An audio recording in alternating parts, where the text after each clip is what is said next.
Hey there. If you're a parent and you avoid going to restaurants because you are worrying about what that's going to look like for your child, AKA feeling like a big disaster where your child's not eating or having a really hard time and nobody enjoys it, stick around because this episode's for you. Welcome to the Airplane Spoon podcast. My name is Sarina Murrell, and I am the director and a feeding therapist at the Airplane Spoon. Every week on the Airplane Spoon podcast, we talk about real stories and real questions about feeding children. And today's episode, I want to talk to you about a topic that I think is very important because feeding does not just happen at home. And we have an amazing opportunity to try to have more shared moments and memories by going out to restaurants, to have a new food experience, to try to have an enjoyable, different kind of experience that is meant to be positive and bonding for that family. But if your child has a really hard time at restaurants, then what can you do? Do you just not go to restaurants? I know a lot of families that do. They just stop going to restaurants because it's too hard to try to figure out how that's going to look successful for their child. So let's jump in. Today's question is, what can I do to help my child eat better or eat at all when at a restaurant? So typically, the picture might look like this, that you go to a restaurant, you might have to put your name on a waiting list and you have to wait. And there might be a lot of people there and you're waiting and trying to distract your child so that they're not getting too upset. They might be walking around, you might be carrying them, they might be playing with toys, they might be looking at some sort of a screen, just trying to distract them to get to when your table is called. And then your table is called, you go to your table, you got to put them in one of these really uncomfortable, really hard floating high chairs if they're a small child, or they're trying to be on the booth and they're going to climb up and down because it's a really fun seat to sit on, a bench booth, or they're sitting on a really big adult size chair and they can't fit on it very well if they're a small child. So they're going to sit on their knees, they're going to try to sit on your lap, and that's just the seating. And then sometimes restaurants have like activities for children, which is some kind of like a page that has some coloring or a tic-tac-toe or some sort of a word find game or other play activities on this paper with some crayons. And not all children, first of all, understand all that if they're really little. Not all children are appropriate to have crayons if they're going to try to eat them if they're really little. Or they don't really like coloring or don't want to do that, especially if the option is having a screen. And so they're getting really fussy. You're looking at the menu, then you have to order, and then you have to wait. And they're just sitting in this hard chair with nothing really to do, and they want to get down. And then they're climbing up and down and up and down. And they want to wander away, and you got to go get them and come back. And wow, wow, wow. And the food hasn't even gotten to the table yet. Sound familiar? So by the time the food comes, it's like, no, no, I don't want it. I don't want it. You're trying to order something that you think that they might eat. There could be a kids menu. And you think, okay, well, they eat French fries. So we're going to order French fries and they don't want it. And you don't enjoy your food. You're constantly trying to give your child food. You forgot about your food. It's cold now. And that's your restaurant experience. Sound fun? Sign me up. I want to go. It doesn't have to be this way. So I want to talk to you about 4 tips, 4 ideas or recommendations of what you can do to help your child, whether they're more on the baby toddler side or young child, preschool age, or school age child, to have more success in being calm and regulated and positive, and also eating at restaurants, if this is something that you and your family want to enjoy doing together. Okay. So the first one is I want you to think about reframing, what does success look like? Why do we go to restaurants? Why do you go to a restaurant? For most people, going to a restaurant is 2 parts. The first one is I want to try some sort of a new food or a food that I don't typically have that's very delicious. And so it's a very positive experience of eating something special. And the second one is I don't want to have to make it or do the cleanup. Somebody is waiting on me, serving me the food. Then yes, you have to pay money for that to have that experience. But the trade off there is I get to just sit and the food comes to me, and then the food gets taken away or it gets boxed up and I can take the rest home. So there's kind of excitement around enjoying the food and the nice convenience of not having to do all of the preparation and cleanup around it. Okay. That's not your child's motivation for going to a restaurant.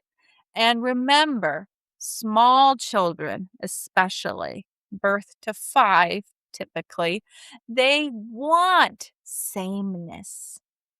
They want predictability and consistency because that feels really good to them.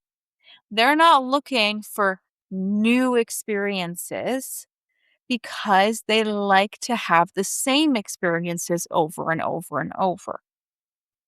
So their motivation is not like, I want to order something new and I want to try new food. Not typically. And they don't really care about the cooking and cleaning because they don't do that either at home. So, what is a child's motivation for going to a restaurant? Do they have a motivation or is it just they have to tag along because that's what you want? We have to reframe what success looks like when taking our children to restaurants. The goal of a restaurant meal with a child doesn't mean that that's a new food breakthrough, that they're trying new foods. Maybe not. Or is it just that it's calm and relaxed and you can enjoy your food because you're not having to do a lot of attention and work in supporting your child? What does success look like? If your child eats the same foods that they eat at any restaurant, like French fries or, I don't know, some chicken nuggets or tenders or something, isn't that okay?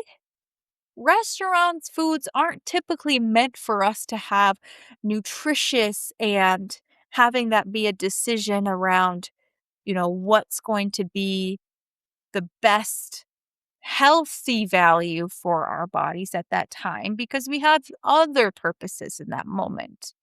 I don't know about you, but when I go to a restaurant, I like to enjoy, foods that maybe I don't even make at home, like a hamburger or French fries, or maybe I'll have some sort of a rich soup or something. But I'm usually thinking about the flavor, not the nutritional value. So we can shift that and let that calm down a little bit for our children as well. At home, it's different. At home, if you're deciding that we're going to have this food and this vegetable and that's what our meal looks like, sure. But if restaurants is supposed to be a special occasion, we can just loosen those reins a little bit and allow for it to be not as healthy and not as typical because it's not an everyday occurrence. If that's a concern of chicken nuggets or french fries aren't that healthy. Okay, that's true. But if that's going to be something that is motivating for your child and having them to feel pleasure and be calm and enjoy that experience, then that's a nice trade off. So, new foods can happen at home, or even higher volume might not happen at a restaurant. This is a hit or miss one for some families, depends on your child. Some children don't eat that much when they're at a restaurant. The food is a little bit different. There's a lot of distractions. Maybe they had to wait a really long time to get the food and they're past that point and they're into like just hangry and upset and they can't really eat that well. Or it's past nap time or something like that. And so it depends on kind of how this fits into your child's schedule and where they're at in terms of regulation. Some children actually eat more at restaurants, and that's because the distractions of people and different things to look at are helping them to focus. It's like they're watching a movie and then they just keep eating. They're distracted eating and they might actually eat better. Sometimes that happens, and that's okay. That should not be the goal, but it's good to know that about for your child. So, we're shifting what success looks like a little bit. Another strategy is know before you go. Before you go to the restaurant, what restaurant are you going to go to? Can you plan this out ahead of time? If you're going to go out shopping all day and you know it's going to take a while and it's going to run into a mealtime, well, then already decide ahead of time, we're going to go to a restaurant. And so, where are we going to go? So, you're not scrambling and trying to figure it out right then at that moment. Where are we going to go? We know ahead of time, and you can take a look at the menu. If you are a parent of a very young child, like under 3, then you can take a look at the menu, decide what you want to eat, and maybe decide what you're going to order for your child if you're going to order something for your child. There's a little asterisk there. You don't have to. And I'll explain that in just a second. A lot of adults like to look at the menus of restaurants that they go to so that they know what they're going to order and they know that there's something there that they're excited or interested in. And the same can go for our children. If you are going to a restaurant and you have a child that's like 3 and up or has the understanding to explain and to talk about what the menu is or to have them decide ahead of time what it is that they want to eat, that can be so powerful and supportive for that child. Just like it would be for you if you were a person that likes to look at the menu and decide what you want before you go. So to talk to your child and say, let's take a look at it. Okay. Oh, they have different things. And don't give them too many options. There's going to be way too much to process if you try to label off 10, 15, 20 things for them. But if you can narrow it down to maybe 3 or 4 choices and then they can pick one from there, then they already know what they're going to have before they go. And that can help with some anxiety for children of like, I don't know what I'm going to eat. What if they don't have anything for me? Especially if your child has any kind of feeding differences or feeding challenges and has a limited number of foods that they eat. So you could look at it and you're like, oh, they have white rice and they have french fries. You can just list off things that you know your child eats. It doesn't have to be a time for exploring new foods. That can be more at home in more of a relaxed environment. And if they want to try something new, they could try it off of your plate if they were really interested in that. Like if you got some sort of a different dish and then you want to try some of mine instead of ordering them a whole plate of something different that they don't even know if they're going to eat or not. So before you go, deciding is a really great strategy for parents' peace of mind and for a little bit older children's peace of mind so that you're not having to figure that all out in that moment. And if you have a young child, and I was just talking about this, you don't have to order something for that child. If you know you're going to go to a restaurant, you can just bring food for your child from home that you know they're going to eat. And so it's not a challenge of, oh my gosh, they've never had this food before. I don't know what I'm going to order for them. They're not eating it. And if they just have their same food that they have, whether you're at home or not, then that's one less thing to have to worry about because hopefully that's already familiar. They should eat that. That could be easy food. That could be a pouch, or that could be milk, or that could be just some puffs or a snack. It doesn't even have to be like a full volume meal for them, as long as if they're participating in part of it, great. They're having a good time, you can have a good time. You can relax a little bit more. And so that kind of goes along with ordering strategies. One thing I want to say is that kids' menus are there supposedly to help parents. Um, you don't have to order from a kid's menu. And it doesn't mean like you just think, oh, I have to have my child eat chicken nuggets or pizza if you don't want your child to eat that, or if your child doesn't eat those kind of foods.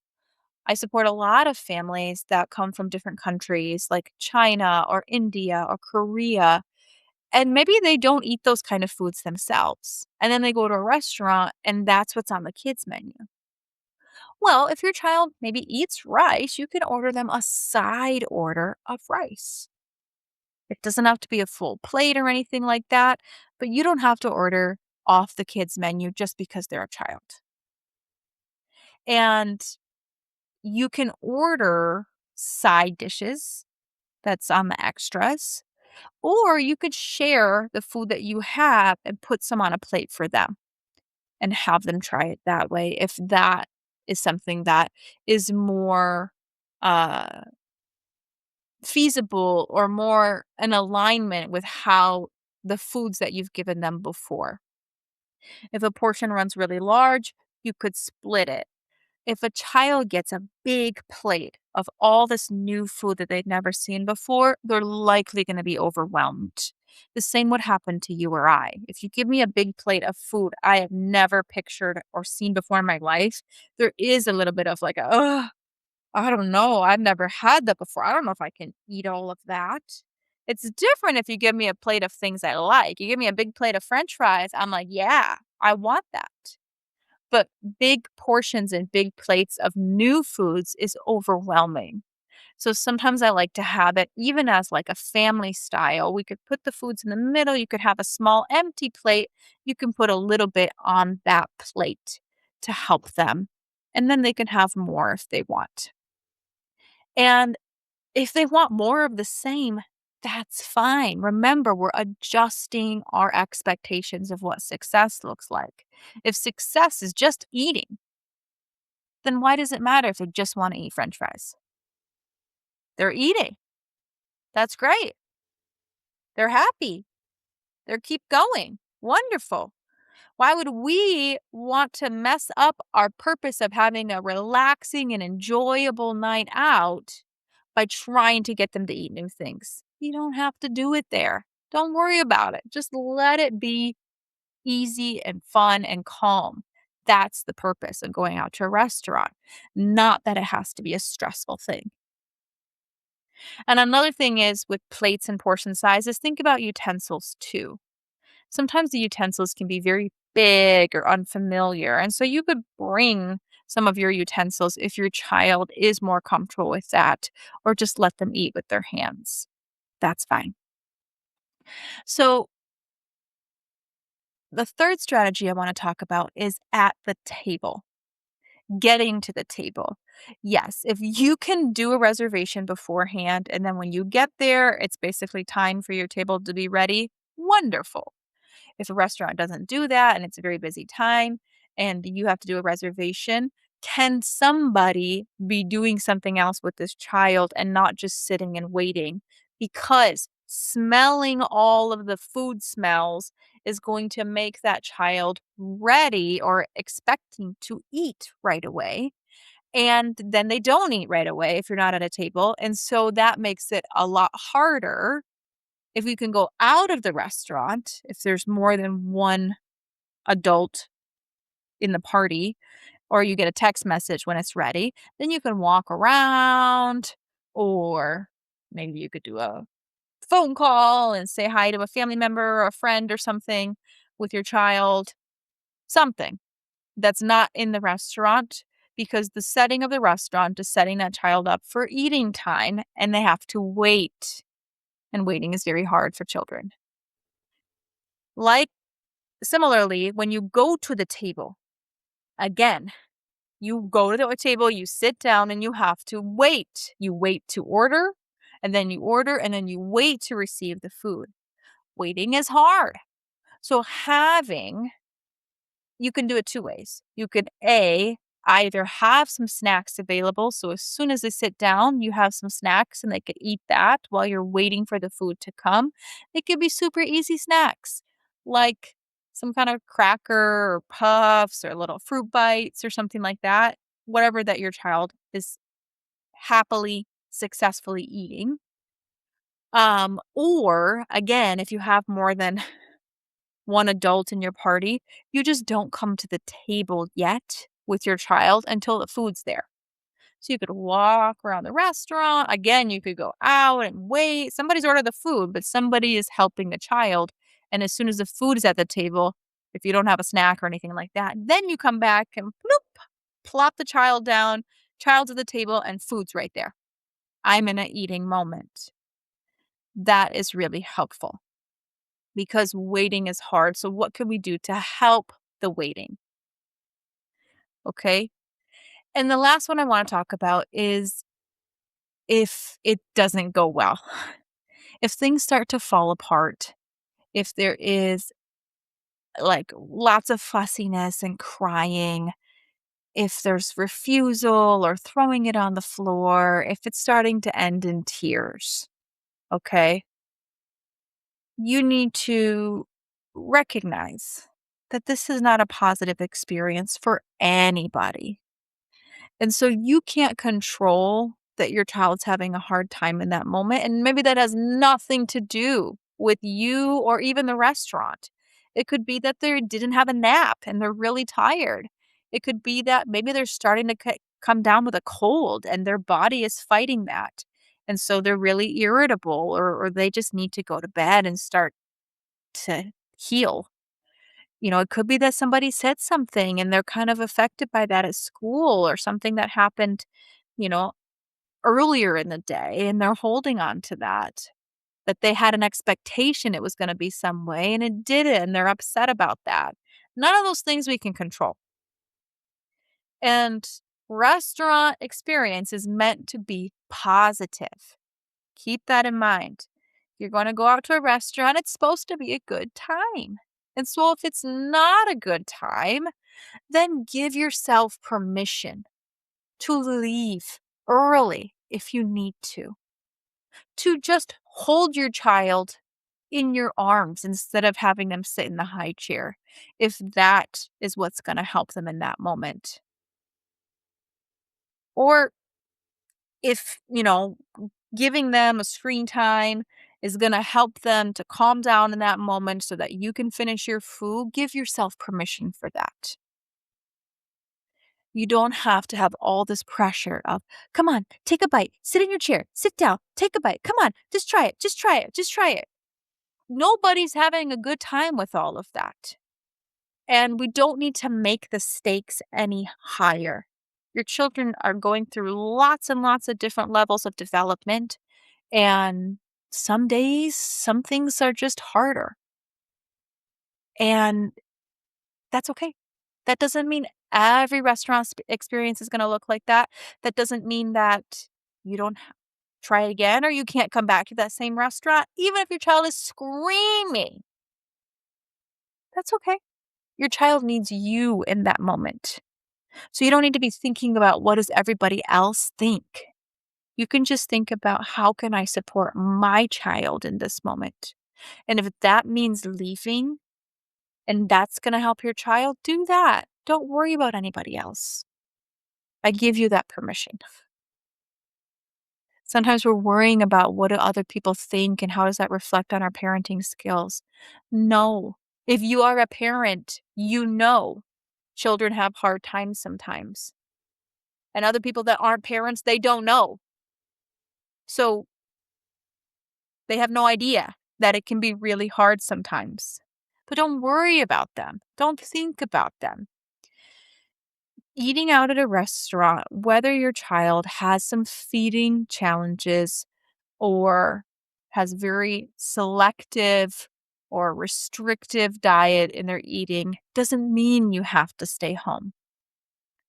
You can just lower the expectations of what success looks like. If success looks like everybody's just having a good time, even if your child's not eating, but they're having a good time and then you can eat, awesome. Do that. You can work and get through that to be more successful, as opposed to that was bad. We're never going to do it again. You can plan a little ahead. Use some of these strategies that I've talked about today and give yourself that grace that you want your child to have a new and positive experience shared together. That's what I got for you for today's episode. Please share with me any of your other restaurant experiences or questions, or what are some of the strategies that stood out to you today. I look forward to seeing you again at next week's podcast where we talk about another feeding question that comes up. And remember, you are doing an amazing job supporting your child on their feeding journey. You've got this. Love, enjoy, and eat.